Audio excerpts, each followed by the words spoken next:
right. Welcome back to the Africa Roundtable. Now, let's look at 2019. Using the lens of the conversation we have about Sobuk and so on, what would stand out for you in 2019 in terms of African stories? You know, JJ, for me, it will be the issue around the passing of Gushunga, Comrade Gabriel Mugabe. I think that was one of the highlights. And talking about it just yesterday, it was around his assets, his farms, his cars, his money, and the family looking around his legacy and will. So I think the legacy of Robert Mugabe... And media seems to have been disappointed that he was not so wealthy. No, definitely, no, JJ, about that. But when you look at the character of Robert, you see how he was so vocal on African unity. He was vocal at the UN General Assembly. What we miss is the UN General Assembly speeches of him. When he go to the UN and tell America and Britain as it is. I think one of the major highlights, JJ, for 2019, let's not beat up the bush, elections in the continent. I think we've seen from different countries, even just recently, Windhoek. This month, actually, we have Algeria, Guinea-Bissau going for the elections, Botswana, Mozambique. We have many elections happening. Looks like Botswana, the opposition in Botswana is going to court. They're saying that the elections were rigged. Why did they take so long to speak up? There is 30-day window period. It is the same like in Windhoek, Namibia. The numbers have gone down in two countries, which I think are critical. Namibia, South Africa. Cyril Ramaphosa never got 60%. SWAPO this year got 30% drop from 87% to 56%. President got only 56% mandate. So you see how elections in the continent have shaped.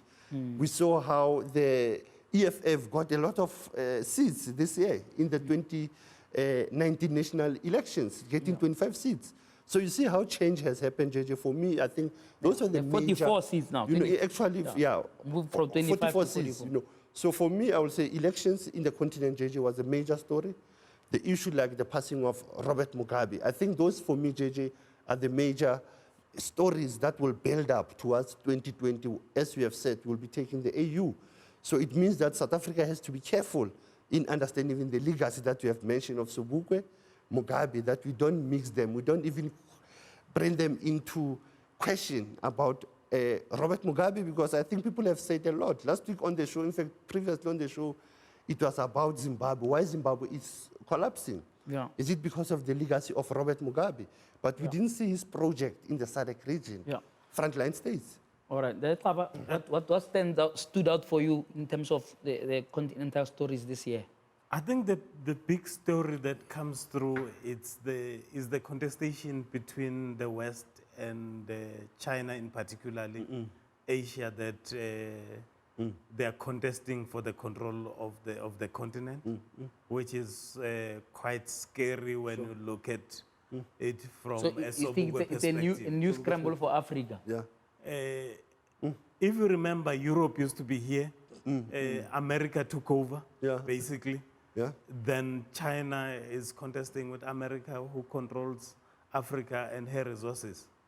And it's a big story. It's not as made prominent. It stays in academia more than in the media. But it's a massive story if you see the amount of land that is being bought and controlled by the Asians lately.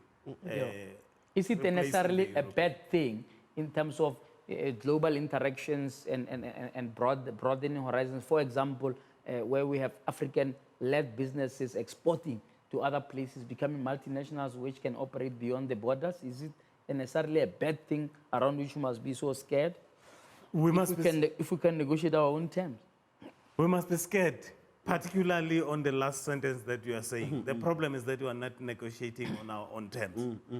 In international forums, African leaders are so, even if you see the picture, you'll see Chinese and the Europeans carrying papers and being serious about the conference. If you see the posture of African leaders in those forums, it just tells you the story. Therefore, we're not negotiating on our own terms. We are being taken over from many fronts.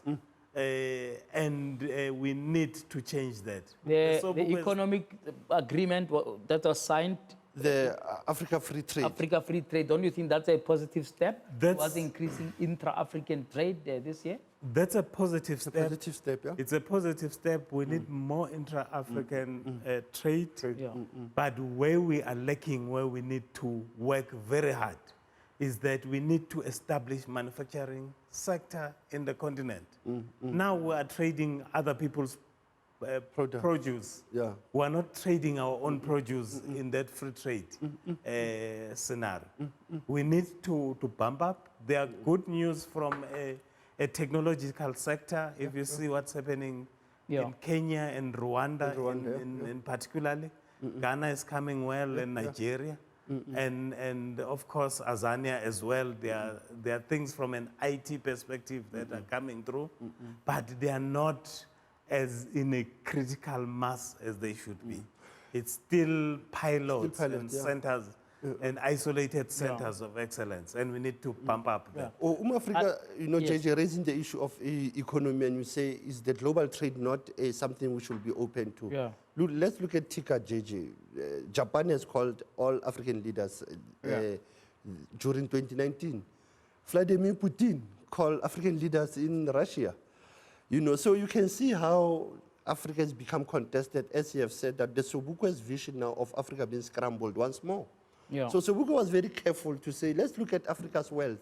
Let us look at Africa's land resource. But these European countries are here to tap on that. Chinese are in Lesotho fighting over more hair and the cotton. They're already investing into the Dagga industry. Yeah. The same like in Eswatini. Last week we were talking about Eswatini. In fact, 3 weeks ago on your show. Eswatini, we see how colonizers are moving towards the agricultural sector there. The mining sector, JJ, in this country. When you look at the mining in South Africa, the ESCOM, the issue of nuclear energy, why are we lacking nuclear energy to have a green economy? What is the delay, JJ, around that? So I think what you are raising is the issue of even how the media covers the role of China in Africa. Yeah. Because it's seen under the BRICS context, and it's seen as China was not and Russia involved in the Berlin conference. They might not have been involved in the Berlin conference, but they're the direct beneficiaries of what colonizers have done. Yeah. Are you worried about the fact that the European countries are funding projects in the continent? Isn't that part of international solidarity? Why were we not worried when all of these people were supporting us when we were struggling against apartheid? Now China saying, well, I'm going to build your AU building there. You don't have to spend your own money because they've already taken so much money out of the continent. Sure. There's a say that there is no free lunch. Yeah. If there's free lunch, the likelihood is that you are lunch. So in this case, if you see the trends, is that the world see us as a market. If you even look at areas like e-commerce, we are one of the continent that is targeted to be the driver of growth for other countries as far as they're exporting to us and us not exporting to them. So the so-called investment and the sweeteners to drive their own agenda, which should worry us. So what would be the alternative approach? I mean, are you saying that we can operate in an isolated kind of way in a world that's globalized so rapidly? The Chinese experience is very interesting. Is that they did what everyone say we must not do. They closed their borders. They operated isolatedly until they were organized enough to open their borders. When they opened their borders, they open to go out, not to let people Not to let people in. Yeah, no, So when you think that you're going to compete with well-organized people who have practiced in the stadium, when you have not practiced in the field, it's naive on our side. Nigeria is doing that. As African people, we really need to rethink our interest and get out of the popularity contest because we like to be popular. If you can note, most of the UN conventions were the first ones to sign. To say, yeah. And we only signed the humanitarians one. We don't, all the UN economic rights that are there, Yeah. we have not signed a single one. Sure. But in terms the of case? these ones that are, So first generation, well, first Yes. generation rights are our favorite. yes, Second generation, we say no. we reject them altogether because the United Nations Accord has these minimum standards for economic as well, but we ignore those. We only sign the trades that we must open up for others to trade in our Right, yeah. No, that's quite true, JJ. Yeah. Even why the media and other people celebrate International Human Rights Day, come this day of the 10th of this month, people will talk about human rights, but look at gross human rights violation in this region. DRC, you have people fighting now.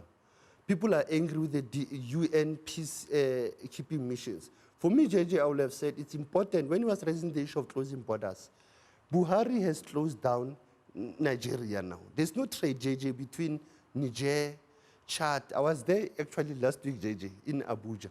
The trade is happening amongst the people of that region because they are saying we are clamping down on illegal goods. Only next year when Africa Free Trade come into force in July, that's where you will see whether Africans are really trading among themselves. But so long as you have trade regulations being driven from Geneva, from New York, Africans will still be begging to the UN and to the World Bank. Because one other aspect that Africa has lost its vision is to go begging at the World Bank. It's the issue of us not looking at why Zimbabwe it is collapsing. And you have Zimbabwe that has been having a lot of investments within, but suddenly there is no money in Zimbabwe. South Africa as well, you look at corruption, that as earlier you were having that debate. Corruption, again, it has been one of the viruses, and not only a virus, JJ, but a serious pandemic that has affected African governance. And I think that's where we have failed to bring this issue of where is Africa going, where is even Sobuka's vision coming, because Sobuka was very clear. I think if we can look at Sobuka's legacy, for me, JJ, is simplicity of that man. You look at his prison, where he was kept, at his house cell, Robben Island, a writer, a thinker, a person who even knew the global economy. Today, we are having less leaders who can understand Africa economy, who can understand African cultural issues. Yeah. All right. After the break, I want us to look at a number of other stories in Africa as we round off the year. We're going towards the end of the year now, and it's been an exciting run on the Africa Roundtable this year, and we will take a look at some of the highlights of some stuff that stood out for you. You can, of course, share your own views on hashtag YourView on 405. You can tweet us at JJ Tabani at Newsroom 405. Let's take a break now.